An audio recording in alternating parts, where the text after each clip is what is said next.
Hey, how you doing? I'm Jason with Intectural. We are here. We're going to talk a little bit about the Arbor Wood deck tile system. This is thermally modified ash. It looks beautiful.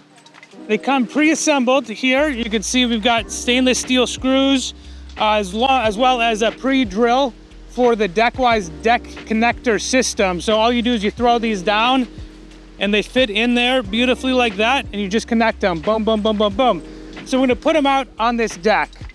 This deck doesn't look awesome, to say the least. So we wanna make this look beautiful, and instead of spending $15,000 on a contractor tearing the deck down and putting up a new deck, we're just gonna throw these on top. You can see that we're gonna extend the deck a little bit, not necessary in your traditional install, but we thought we'd take this opportunity to make it a little bit bigger and make it the shape that we wanted.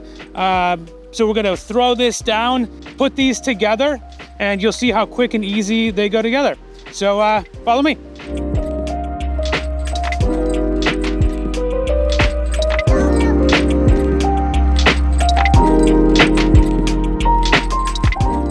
So we're finishing up with some fascia here. A couple of things I wanted to talk about. One, you're going to have to make an offcut at some point. So we have pre-finished all of these boards with Q-Tech, which is a penetrating oil. But at these ends of the boards, when the tree grows, this is where the tree is sucking up moisture. So you really want to hit all of your offcuts with a little bit of finish.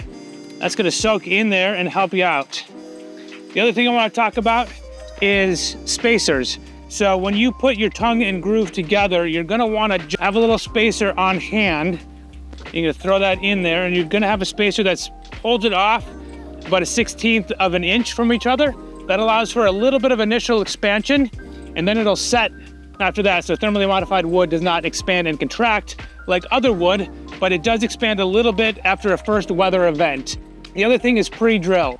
So we're gonna connect it here. I face fastened this board to the joist here, and you want to pre-drill. This is a 5/32 with the number 8 stainless steel screw. So you'll pre-drill, and then you'll sink that screw in, and you're good to go.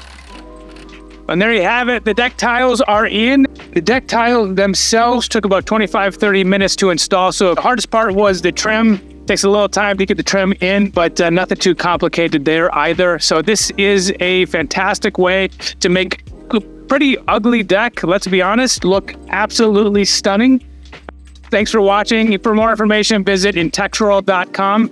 We appreciate you being here.